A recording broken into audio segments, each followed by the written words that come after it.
Okay, well, hello everybody, and welcome again to this webinar on differential geometry in South America.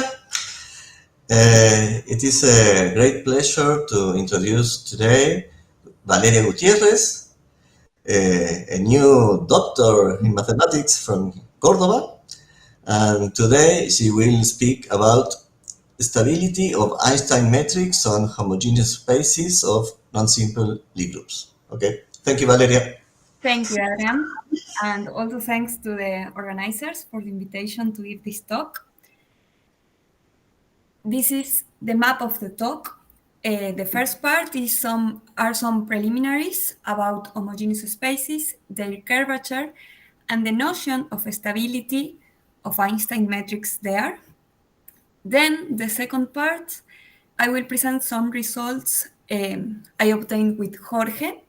Well, this talk is part of my thesis, which I did under the supervision of Jorge Lauret. So this second part of the talk is going to be about some results we obtained regarding the standard metrics on homogeneous spaces M, when this metric is Einstein, and G is a semi-simple, non-simple Lie group. Then I will present the structure of these spaces, H times H over delta K. Delta K denotes the diagonal embedding. And we are going to talk about some Einstein metric there when H over K is an irreducible symmetric space. Jorge Lauret and Cynthia Will found some metrics there, and we are going to see the stability of the so-called non-diagonal Einstein metrics. And this last part is kind of a spoiler, so let's start and then we will see which happened with this last part. Okay, let's start with the homogeneous spaces. We consider M a compact homogeneous manifold, meaning that there exists a compact Lie group G acting transitively on M, giving rise to a presentation of M as an homogeneous space, G over K. Here K is the isotropy subgroup at some point in M. We are going to call it the origin, for example. This is the definition of the isotropy subgroup. And we are going to assume that the homogeneous space is almost effective. This means that there are only a discrete subset of point of G acting like the identity. We are going to fix a reductive decomposition. Here, G and K are the Lie algebras of the Lie groups G and K respectively. And this decomposition is reductive. It means that P is an add K invariant complement. So we can identify this subspace P with the tangent space of the homogeneous space G over K at the class of the identity at O.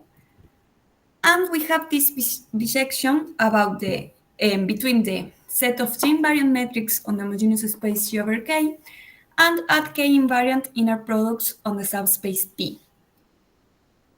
We denote Mg the set of G invariant metrics on M. This is an open cone, finite dimensional open cone of the vector space of symmetrics, G invariant symmetric to tensor on M. And we have that the dimension of this open cone is between 1 and n times n plus 1 over 2. Here n is the dimension of the homogeneous manifold M. To talk about the curvature of these spaces, we are going to consider a J invariant metric G. And the curvature is invariant under isometries, so it only depends on this inner product on P and on the Lie algebra, Lie bracket, of the Lie algebra G. We fix an orthonormal basis of P with respect to this inner product given by the metric, and we have this definition of the Ricci tensor of the Riemannian homogeneous space. Is defined by this formula. Here, Rm is the Riemannian curvature tensor. And we have this definition, which is the main definition maybe of this talk. A Riemannian manifold is called Einstein if its Ricci tensor is a scalar multiplet of the matrix, meaning that there exists this C such that the Ricci tensor is equal G times the metric. We can also define the Ricci operator of the Riemannian homogeneous space which is this symmetric linear map on the subspace B, defined by, well, the inner product and the Ricci tensor. So a manifold is a Riemannian manifold is Einstein if and only if this Ricci operator is a multiple of the identity. We also have this definition of the scalar curvature. The scalar curvature is one of the principal invariants of a Riemannian manifold, and it is defined by this number. Is the trace of the Ricci tensor with respect to G or the trace of the Ricci operator is the same. So if we consider the scalar curvature functional, we have that the Einstein metrics are precisely the critical points of this curvature functional restricted to the unit volume G invariant metrics. So the stability of this Einstein metric is encoded on the Hessian or second derivative of this curvature functional, on the signature of this second derivative. So we have to study the tangent space of the open cone of G invariant metrics. It is given by these factors, but this last factor of trivial variations vanishes in many cases. For example, if the metric is naturally reductive with respect to G, if the isotropy representation of the homogeneous space M is multiplicity free, or if the trivial representation does not appear in the isotropy representation of the homogeneous space. So in these cases, if we consider again the unit volume metrics, we have that the tangent space is given by this set of G invariant TT tensors. These are the transversal trace-free symmetric two tensors, G invariant two tensors on M. So we can have, or we have these definitions. An Einstein manifold is called G-stable if this second derivative is negative, the second derivative restrictive to these transversal trace-free two tensors is negative, meaning that in this case, we have a local maximum of the scalar curvature functional. The metric is G unstable if we have some positive direction, meaning that the critical or the metric could be a saddle point or a minimum, and we call the metric G degenerate if the bilinear form of the Hessian is degenerate. The same definition for non-degenerate. So now in this part, I'm going to present some results on the standard metrics on M when G is non-simple, semi-simple, non-simple. The classification of Einstein metrics on M when G is simple was given by Wang and Ziller, and the stability of these metrics was studied by Jorge Lauret and Emilio Lauret. In the case when G is non-simple, the classification of standard Einstein metrics is open. And moreover, there only exist a few examples found by Nikonov and Rodionov in the 90s. These examples include the Leggero-Bata spaces. I am going to talk a little bit more about them. And, well, but now let's present some tools we are going to use to study the stability of these metrics. These were presented by Jorge, Lauret, and Cynthia, and Emilio too, and they use them in the simple case. But now we are going to use them too when G is non-simple. So we have an homogeneous space M, its reductive decomposition, K plus P, and we fix the standard metric, the G invariant standard metric, which is the one given by the Killing form of the Lie group G. And we assume this metric is Einstein. And we are going to call the Einstein constant rho. So as we saw, this metric is Einstein if and only if it's a critical point of the scalar curvature. And we have that the tangent space of the unit volume metrics are these TT tensors. We can identify them with this set of symmetric trace-free at K invariant operators here symmetric with respect to the standard metric. And we have this result of Jorge, Laurette, and Cynthia, that the second derivative of the scalar functional is given by this formula.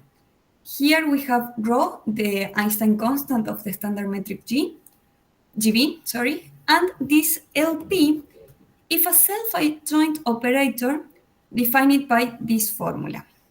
Here, P is the adjoint restricted to P, projected and restricted to P. So this formula is a part of the Hessian or second derivative of the scalar functional. So we can have the same definition as before, but with respect to the minimum eigenvalue of this operator LP. So the metric is G stable if and only if 2 rho is less than this minimum eigenvalue lambda p. See that if 2 rho is less than lambda p, then the scalar curvature is negative defined. So it's the same definition we had for G-stable metrics. And the same if it is G-stable if at least the minimum eigenvalue is less than or equal to 2 rho. Sorry? Valeria? Yes. What is the geometric meaning of this operator LP? Is some kind of Laplacian or? It comes from the Lignero-Vig Laplacian. Yes. Okay. Because in the general case, this Hessian, not in the homogeneous case, this Hessian depends on the Lignero-Vig Laplacian. Yes. Lignero-Vig Laplacian. Okay. Thank you. No problem. So we have this definition, meaning that we want to study the spectrum of this operator LP. So we want to see it maybe as a matrix. For that, we are going to consider an orthogonal decomposition of P in a K-invariant subspace, not necessarily irreducibles, and we consider its structural constant given by this formula. These are invariant under the permutations of A, J, K, and they are defined based on an orthonormal basis of each of these subspace Py. Now we consider this orthonormal subset. Here we have like blocks of multiple of identities, and the rest are zeros. And this is a basis of this space when the decomposition is multiplicity free, when the space is multiplicity free. But in general, we have a subset, maybe not a basis, but a subset which can be completed to a basis. And we have this definition of some, maybe all of the entries, but at least some of the entries of the LP matrix, given by the structural constant of the decomposition. As I said, maybe this subset is not a basis, but in this case, we have like a submatrix, like a block of LP, and the spectrum of this matrix is still contained in the spectrum of the whole LP.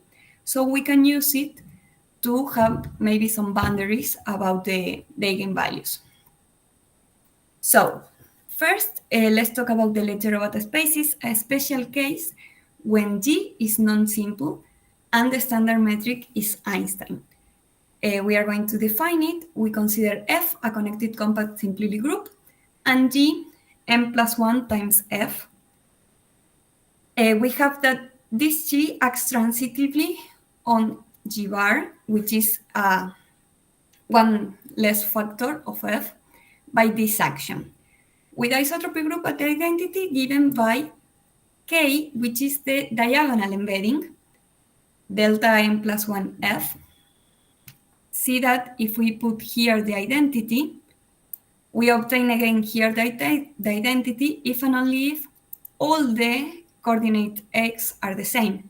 So we have the diagonal embedding. And this gives us an homogeneous space, a presentation of an homogeneous space, and we call it the Leggero-Bata space. The standard metric is always always Einstein on M. And again, we are going to call the Einstein constant rho. So to study this LP on this space, we need the reductive decomposition and then the decomposition in K invariant subspace. So let's consider it's the Lie algebra of G, the Lie algebra of K, and the reductive decomposition GB orthogonal with respect to the standard metric. P is given by this space.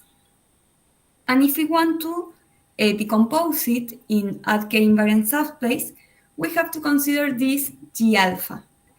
Given alpha, a vector of dimension m plus 1, which coordinates some 0, we define G alpha in this way. And we have that every K irreducible subspace of P is sum of this G alpha. So in particular, we have that these subspaces are orthogonal with respect to the Killing form if and only if the vectors are orthogonal in Rm. So in particular, we can define these alpha i's, and we have an K invariant GB orthogonal decomposition of P. For example, if we consider alpha 1 is going to be 1 minus 1 and all of the rest of the coordinate zeros. Alpha 2 is going to be 1, 1 minus 2 and the rest are zeros. Those vectors are orthogonals. So we have this decomposition orthogonal with respect to the standard metric. We can compute the structural constant, which are given by, this formula. Here, F is the dimension of the Lie group F. And with this, we can consider this subset. Here, it is not a basis because we do not have multiplicity free. Each of them are equivalent to F. But we have at least as an orthonormal subset and a block of this LP matrix given by this M times M symmetric matrix. So, as I said, the spectrum of this matrix is contained in the spectrum of the whole LP, and we can have some results using this approach. First, with Jorge, we compute the spectrum of the matrix LP, which is given by these numbers. And it was already known the Einstein constant for the standard metric on Ledger-Robat spaces is given by this number. And with this information, we can conclude that the standard metric is G unstable on the Ledger-Robat spaces. The proof of this theorem is just check that the smallest eigenvalue, which is given by 1 over n plus 1, is less than 2 rho. Therefore, we have that the metric is G unstable, and maybe we can find some boundaries for the co-index, for example. But at least with this, we have this positive direction, which gives us the G instability. So, in general, the other known standard Einstein homogeneous spaces found by Nikonov and Rodionov are a little bit more complicated, kind of generalization of these Ledger-Robat spaces. Let's consider a semi-simple Lie algebra, the decomposition in simple Lie algebras, and the projections of a subgroup subalgebra K on each of these factors. This is the theorem which involves some algebraic constraint to have the standard metric Einstein. So if G over K and the standard metric is Einstein with some other assumptions, then the homogeneous space must be defined by the following scheme of inclusions. We have K, which has n plus 1 simple factors, H and other groups L1 and Ln. Here we have a diagonal embedding in the first part, and the identity in the others. And then we take one or n of this H with L, and we embedded them into each GY. So if n is equal to 0, we do not have this L, we do not have this N, and we are on the Legere-Bata space. This is a kind of generalization of them. Nikonarov has some tables, including, let me check, but 4 families and 3 isolated examples, which follow this schema and has the standard metric Einstein.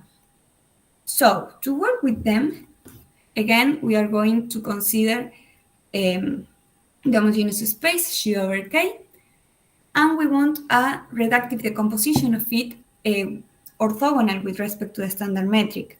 So we have these homogeneous spaces, which have its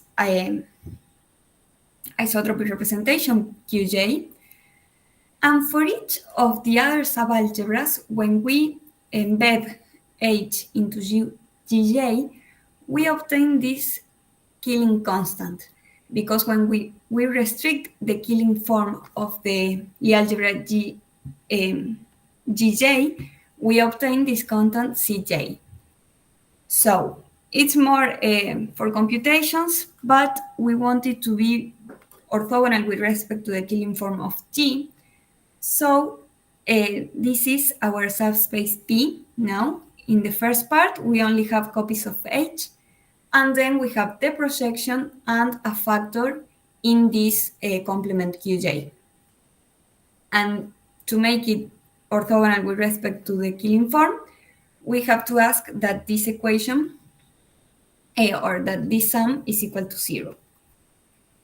The dimension of these homogeneous spaces is n-1 times H plus the dimension of each of these complements. For example, in the Legere-Bata case, we do not have the complements Qj, so we are having only the first part. Again, these alphas define also an AdK irreducible subspace of P. Here, these constants have to appear because of the orthogonality. And we can set, like again, this alpha y and obtain this decomposition. Here, if we have some control only on the n-1 factors, because then it depends on how the Lie groups are embedding. What are G1 and Gn? We do not know them. So we are going to work and try to have some results only using the first part of this decomposition. Because of that, we could compute this structural constant. Maybe there are others. Probably much of them are 0, but maybe some of them no. But with this part, we can have some result. And assuming that the standard metric is Einstein, we can compute the Einstein constant in this case. And we obtain this theorem that this metric, the standard metric on these spaces, is also G unstable. In this case, we do not compute the eigenvalues, so we do not know anything about the coindex, but we found a positive direction. Using this part of the matrix that we have and zeros anywhere else, we could find a positive direction, and that was enough to prove that the standard metric is G unstable. So this part is nicer for me because we have a semi-simple Lie group, but it only has 2 simple factors and they are equal. So we are going to consider these homogeneous spaces, H times H over delta K. H is a simple Lie group. And moreover, we are going to consider that H over K is an irreducible symmetric space, but with some other assumption. we are going to ask that the Killing form of the Lie algebra K is equal to A times the Killing form of the Lie algebra H restricted. Again, this constant appears from the restriction of the Killing form to a subalgebra. So we can define this compact homogeneous space M. Here, delta K is the diagonal embedding. And to work on them, we need the reductive decomposition. So first, we consider an orthogonal with respect to the Killing form of H, reductive decomposition for the symmetric space H over K. And then we can construct the reductive complement for the homogeneous space M. Here, P decomposes on 3 K invariant subspace. 2 of them depends on the complement of the symmetric space H over K, and the other is equivalent to the adjoint representation K. So, as K representations, we have these equivalents. P1 and P2 are equivalent to the isotropy representation. So M, G over delta K, is never multiplicity free. And then we have this P3 equivalent to the adjoint representation K. This equivalence of P1 and P2 allows us to define some, let's call them non-diagonal G-invariant metrics. We have a factor on each of the Py, P1 times P1, but then we have, we define this metric as a multiple of the Killing form on each of these factors. So we have this x1, x2, and x3, but then when we consider P1 times P2, we can also have this x4. So if we see this metric as a matrix with respect to the standard metric, the Killing form, we have this matrix. So now it is clear that if x4 is 0, we have diagonal metrics, but when x4 is non-zero, we have non-diagonal metrics. We are going to denote by M form the space of all these G-invariant metrics, and these metrics are all the G-invariant metrics if the isotropy representation of H over K is irreducible of real type, and K is either simple or one-dimensional. In this context, we have this theorem obtained by Lauret and Will. If H over K is an irreducible symmetric space and we have this condition about the Killing forms, then the following are Einstein metrics on M. We have G1 and G2 are diagonal metrics, and then G3 and G5 are non-diagonal. Of course, there is some G4 which is isometric with G3. So, in the case when K is simple, this is a classification of the Einstein metrics on M. If K is not simple, there are more diagonal Einstein metrics. And the interesting part of this theorem is that the metric G5 is Einstein on any M for any reducible symmetric space. This condition about the Killing form doesn't matter for G5 for G5 to be Einstein. So, one comment, these diagonal metrics G1 and G2 are also Einstein in other spaces M when H over K is not a symmetric space. But here we are going to work only on only considering H over K an irreducible symmetric space. So, to talk about some tables, Lauret and Will listed the irreducible symmetric spaces where the condition holds. That table includes 5 infinite families and 5 sporadic examples. Then, we have diagonal metrics if A, the A in this condition, is less than 1/2, and we have a non-diagonal isometric if it is greater than 1/2. So there are 3 infinite families and 2 sporadic examples where A is greater than 1/2, such that M only admits non-diagonal Einstein metrics.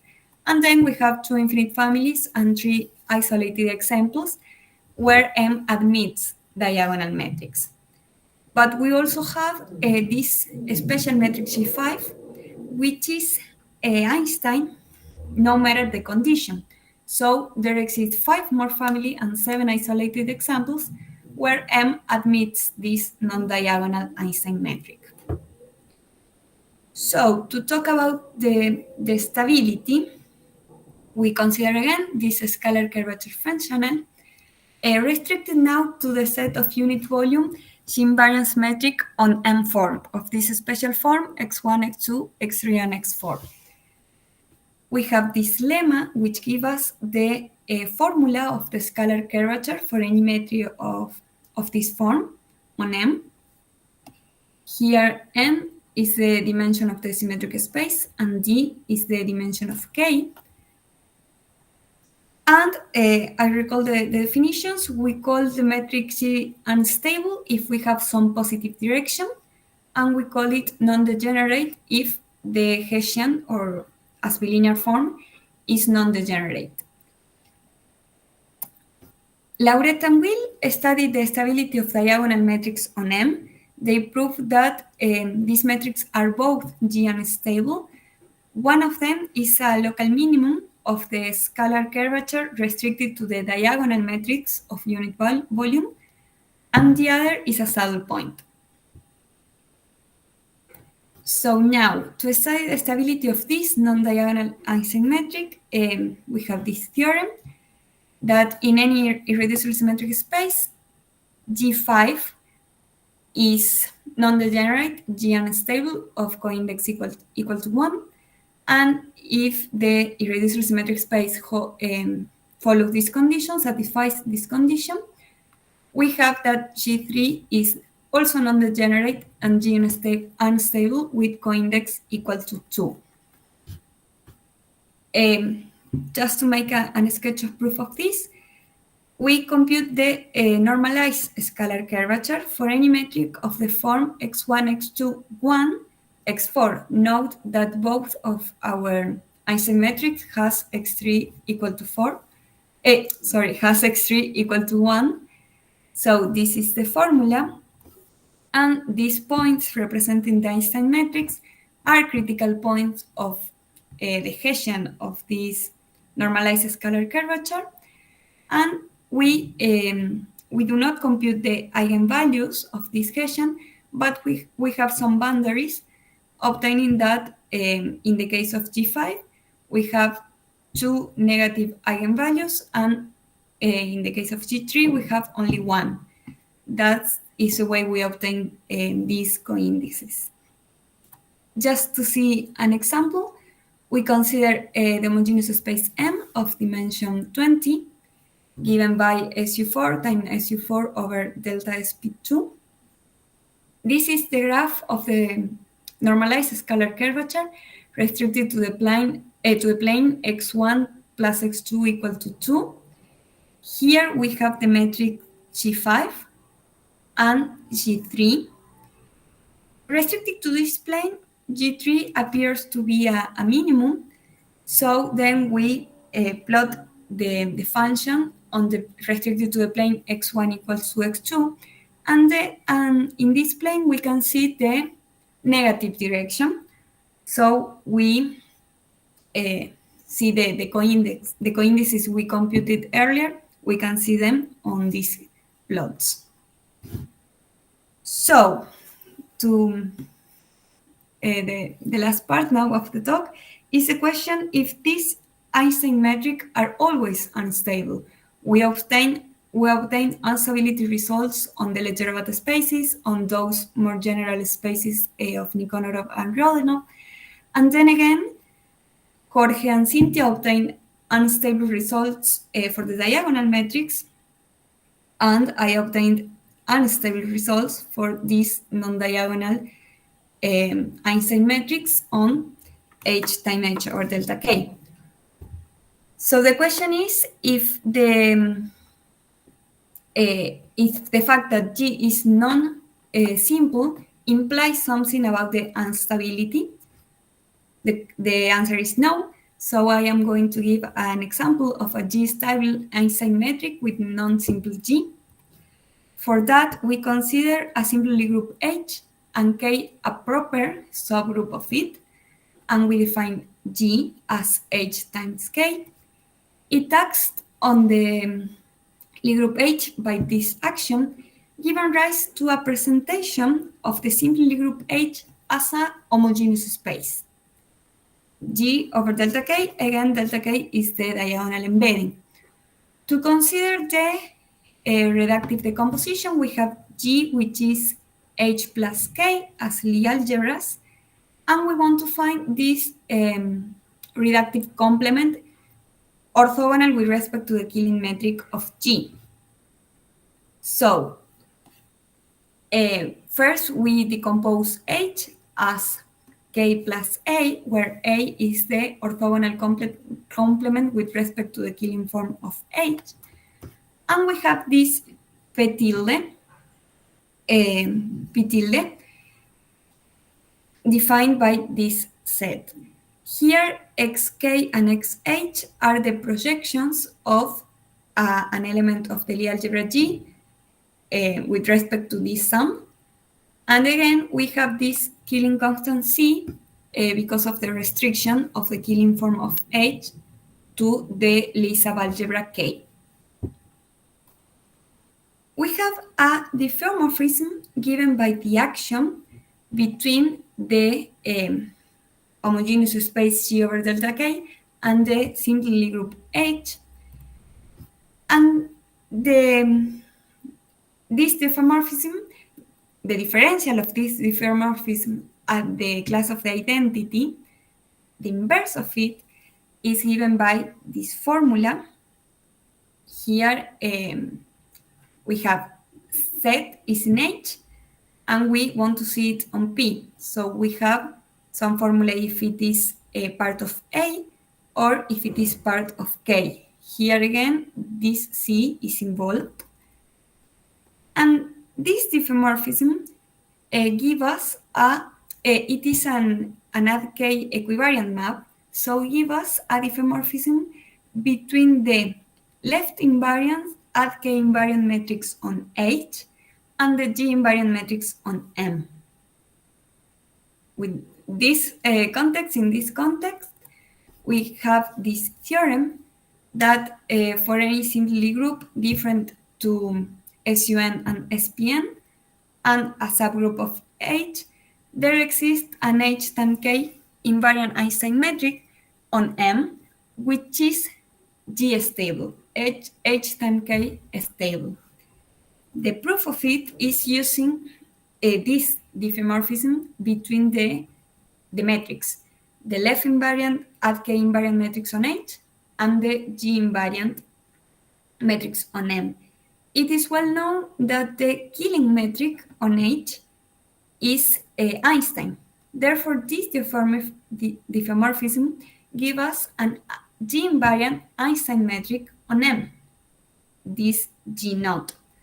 Now, due to this diagram, we have that the signature of these two Hessians are, as bilinear forms, are the same.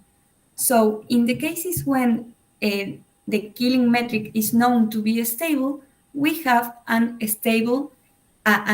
G-stable Einstein metric on M. That is why we exclude these two groups. But then we have a more general result. We can include them. And we obtain that for any simple Lie group H and simple subgroup K, such that other assumptions, it is isotropy reducible and different from this SPN, SPN-1, we could find a G-stable Einstein metric on M. The proof of this theorem involves again the LP and the structural constant of this new homogeneous space M. I am not going to talk about it, so that's all. Thank you so much. Okay. Thank you, Valeria. Here. Thank you for the very nice talk. Thank you, Adrian. Okay. Then, are there any comments or questions for Valeria? Yes, Paul, go ahead. Hi. Hi, everyone. Hi, Valeria.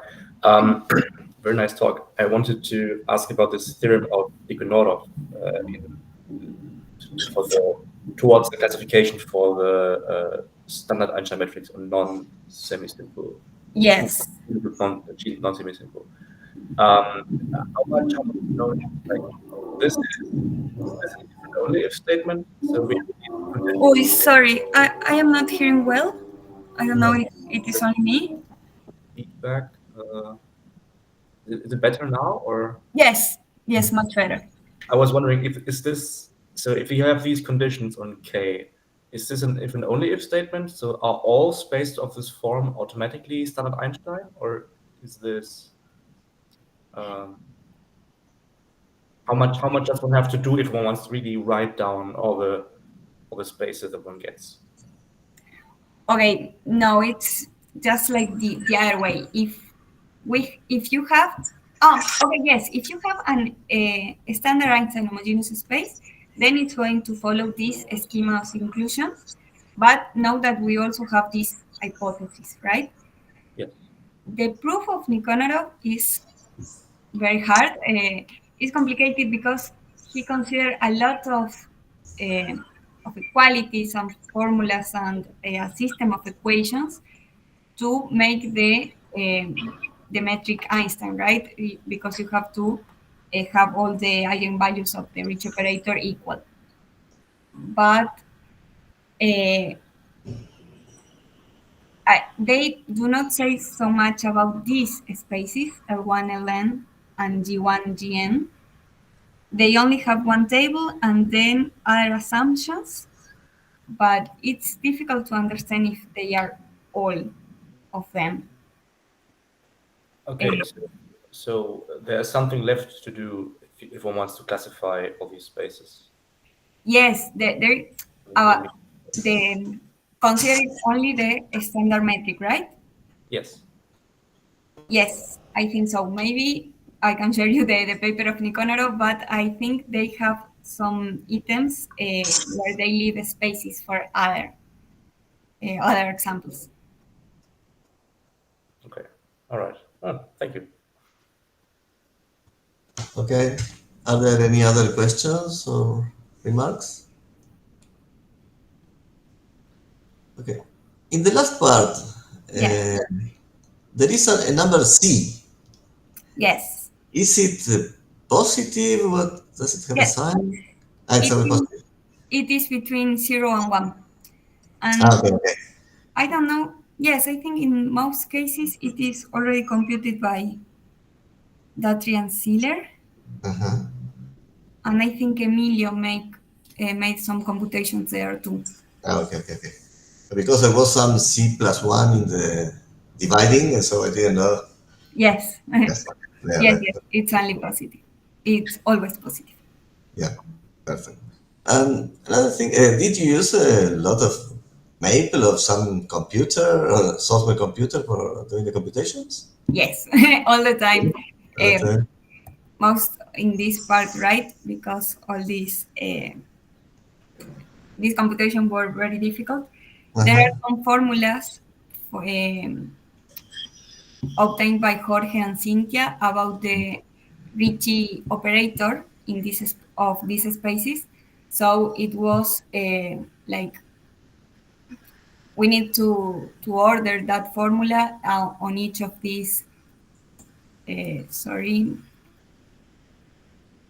factors of the decomposition, and then Okay. we compute the scalar curvature. But yes, using I use Mathematica most of the time. Mathematica. Yes. And how did you find the eigenvalues of this matrix LP? It doesn't seem so easy also. No, but sorry. Sorry. Some, those Here, ones. Yes. when you write the matrix, Yes. you can find some symmetries. Okay. And then I started to prove with some eigenvectors. Mm-hmm. So if you move some zeros or things, it's like once you have one eigenvector, the others are, I think, one more or something like that. And then we could compute the eigenvalues. Yes. Okay, okay. That's good. It was easier to see the eigenvectors. Than the eigenvalues. Yes. And then it's just the computation and we obtain the eigenvalues. Yes. Okay, perfect. Okay, thanks. Thank you. Well, are there any other questions for Valeria? Well, if not, let's thank her again for this very nice talk. Thank you. Yeah, great.